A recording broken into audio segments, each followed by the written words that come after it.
मनुष्य का तन पाने के लिए संसार सागर के देवता भी तरसते हैं। मनुष्य का तन मिल जाता, धरती पर जाकर के हम जन्म लेते, भगवान की पावन मंगल में कथा सुनते, भजन करते, हमारा जीवन कृतार्थ होता, धन्य होता। ये मानव तन बहुत दुर्लभ है, बड़े भाग्य से भगवान ने मनुष्य का तन दिया है। परंतु सच बताएं, मानव तन से भी ज्यादा कुछ दुर्लभ अगर है ना, तो मुझे लगता है कि आज के समय में मनुष्य का तन पा लेना ये बहुत दुर्लभ नहीं है। अगर दुर्लभ होता तो इतनी बड़ी आबादी कैसे बढ़ जाती। बोली भक्तों भगवान की। अब कलयुग में मनुष्य का तन लोगों को सुलभ हो गया है, उससे भी ज्यादा अगर कुछ दुर्लभ है तो याद रखना, मानव तन पा करके ये सत्संग जो हमको आपको मिला है ये सबसे ज्यादा दुर्लभ है।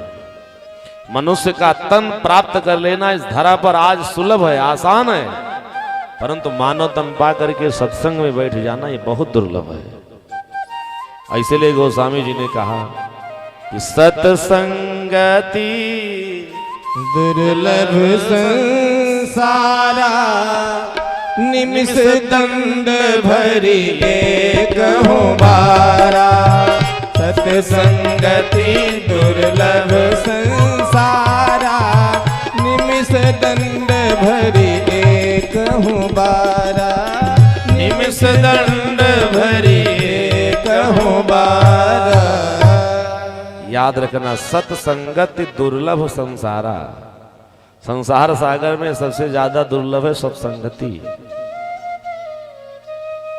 निमिष दंड, निमिष जानने कितनी देर कहा जाता है। निमिष माने होता है हमारी आपकी आंख की पलक, बिना प्रयास के, बिना मेहनत के, बिना कुछ सोचे समझे अपने आप स्वतः जो पलक झपकती रहती है, उतनी ही देर को एक निमिष बोला जाता है।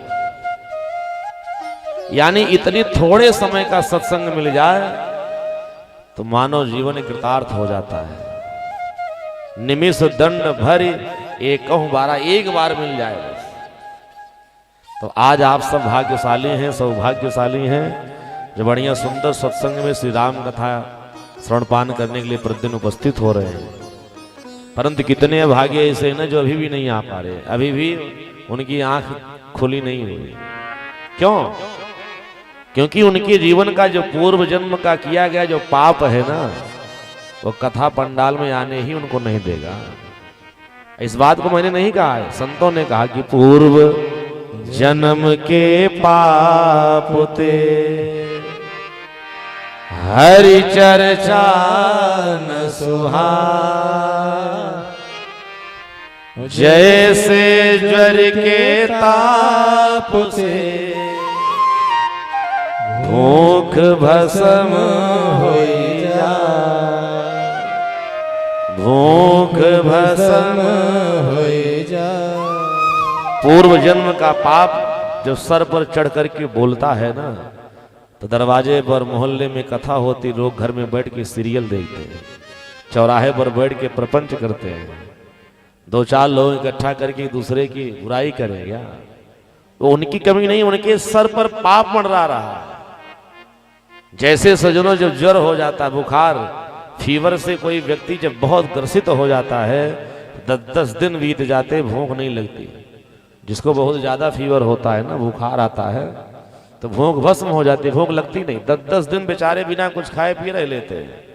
जिस तरह से सज्जनों ज्वर की पीड़ा से भूख भस्म हो जाती है, उसी तरह से पाप जब मनुष्य के सर पर चढ़ करके बोलता है ना, तो भगवान की कथा में व्यक्ति आ नहीं पाता। आज हम आप सब बड़े भाग्यशाली हैं, सौभाग्यशाली हैं, जो बढ़िया सुंदर सत्संग हम आपको सबको प्राप्त हो रहा है। और जैसी संगति होगी, जैसा संग होगा, वैसे दोष और गुण मनुष्य के जीवन में दोनों आ जाता है। इसलिए विद्वानों ने कहा, संसर्गजा दोष गुणा भवंती। जैसा संग होगा वैसे दोष गुण आएगा। किसी चोर के साथ मित्रता करना प्रारंभ कर दो तो ठीक है, बहुत बड़े चोर डकैत नहीं बन पाओगे, लेकिन चोरी तो शुरू कर दोगे, छुट्टिए करोगे।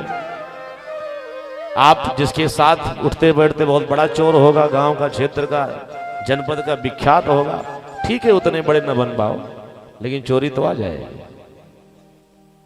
याद रखना, किसी व्यापारी का सानिध्य आपने प्राप्त किया, व्यापारी का साथ किया, बहुत बड़े व्यापारी आप नहीं बन पाओगे, ठीक है, लेकिन व्यापार करने की कला तो आ जाएगी, क्योंकि आपका मित्र आपका कोई व्यापारी है। आपके इस मोहल्ले में जो सबसे अनपढ़ व्यक्ति हो, जिसको कुछ ना आता हो, जो साइन भी न कर सके, अपना नाम भी न लिख सकता हो, ढूंढ लेना, मेरी बात मान के, और उसको ले जाकर के किसी मेडिकल स्टोर पर 2 घंटे बैठाना रोज। किसी डॉक्टर से उससे मित्रता हो जाए, 2 घंटे जाके रोज बैठना शुरू कर दे। वो अपना नाम तो नहीं लिख पाएगा, लेकिन साल 2 साल जब रोज जाकर के वहां बैठेगा ना, छोटी मोटी बीमारी में कौन सी दवा काम करेगी, वो इतना तो जान ही लेगा वहां। क्यों? क्योंकि उसका संग ही वैसा है। जैसा संग होता है वैसा दोष और गुण दोनों मनुष्य के जीवन में आते हैं। किसी राजनेता के साथ उठना बैठना प्रारंभ कर दो, ठीक है, राजनीति में सफल होकर के मुख्यमंत्री प्रधानमंत्री नहीं बन सकते, लेकिन राजनीति करने की गणित आ ही जाए। इसीलिए सत्संग में बैठोगे ना, जीवन सत्संगी हो जाएगा, परिवार में साधुता आ जाएगी, संतत्व आ जाएगा। अब अगर जिसके परिवार में संस्कार नहीं, संस्कृति नहीं, सभ्यता नहीं, याद रखना, ये मानव जीवन पाने के बाद ही मनुष्य नहीं है, वो राक्षस है। राक्षस की प्रवृत्तियों का हरण अगर कहीं पर होता है तो याद रखना, केवल सत्संग में, भगवान की कथा में। इसके लिए कोई कॉलेज, कोई स्कूल, कोई डिग्री और नहीं है। इसलिए आप सबसे निवेदन, जितना हो सके समय, कहीं पर भी कथा हो, आज पार्क में हो रही, कहीं अन्यत्र होती हो, समय मिले तो पहुंचना चाहिए, थोड़ा ही समय निकालो। संसर्गजाह दोष गुणा भवंती, सत्संग मनुष्य के जीवन का एक अनिवार्य अंग है। सत्संग सबको करना चाहिए, जितना हो सके साधु संत महात्माओं की संगति करें, इसी से हमारे आपके जीवन का कल्याण होगा।